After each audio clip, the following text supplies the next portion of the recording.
Après avoir vérifié l'identité du patient, nom, prénom et date de naissance, installez-le en décubitus dorsal, la tête dans la tétière.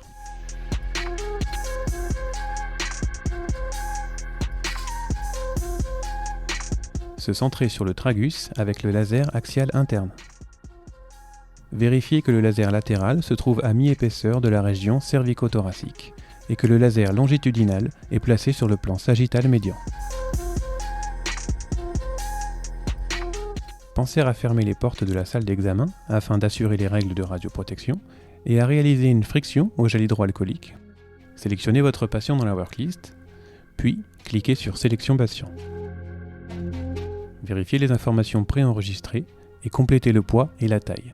Enfin, sélectionnez le protocole adapté. Vérifiez que la position du patient sur la table et celle indiquée correspondent, à savoir tête en premier. Après avoir vérifié les paramètres d'acquisition du mode radio, cliquez sur Confirmer. Sur le clavier, déplacez la table, puis lancez l'acquisition quand les boutons clignotent.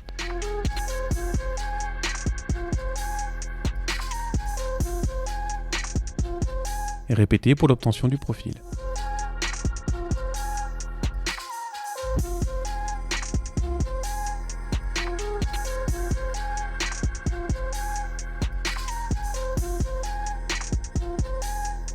Cliquez sur Série suivante.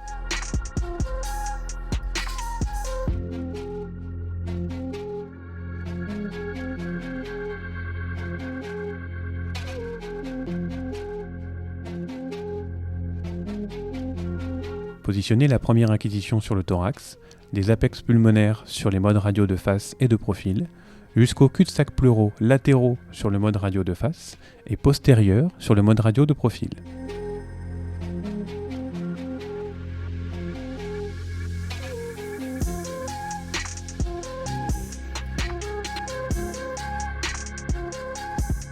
Vérifiez le positionnement du patient en hauteur sur le mode radio de profil.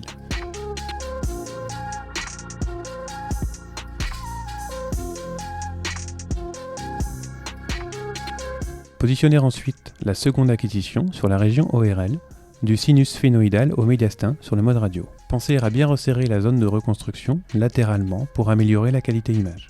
Vérifiez la cohérence des paramètres d'acquisition souvent préconfigurés. Avant de continuer, vérifiez que la dose prévisionnelle soit cohérente par rapport aux valeurs guides diagnostiques. Vérifiez les boîtes de reconstruction. Pour l'acquisition du scanner thoracique, il faudra à minima une reconstruction avec un filtre mou pour l'étude du médiastin et une reconstruction avec un filtre dur pour l'étude du parenchyme pulmonaire. Chez les patients ayant des difficultés à tenir l'apnée, il sera intéressant d'inverser le sens d'acquisition afin de débuter par les cul-de-sac pleuraux et de finir par les apex pulmonaires. Pour l'acquisition ORL, il faudra une reconstruction avec un filtre mou pour étudier les différents rehaussements de parenchyme. Suivant les indications, une reconstruction avec un filtre dur et un fenêtrage osseux peut être demandée sur la région ORL. Ensuite, vérifiez les retards d'acquisition programmés. Le thorax est examiné au temps artériel standard avec un retard de 30 secondes. Le cou est exploré en double phase d'injection. Cliquez sur Confirmer. Sur le clavier, déplacez la table et procédez à l'acquisition lorsque les boutons clignotent.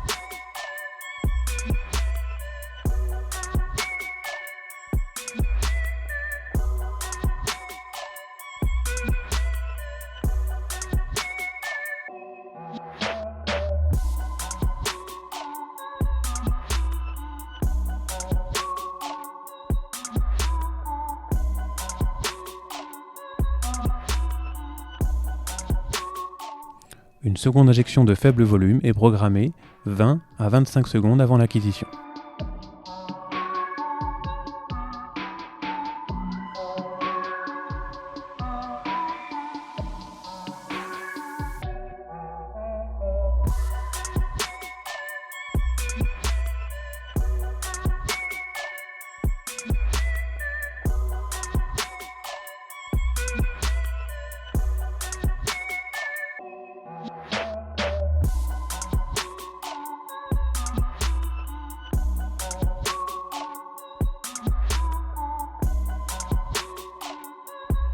Après avoir cliqué sur Fin d'examen, vérifiez sur l'acquisition l'absence de respiration ou de mouvement du patient.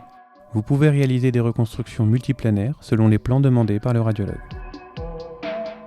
À la fin de l'examen, raccompagnez le patient en cabine et lui donnez l'indication de se rhabiller.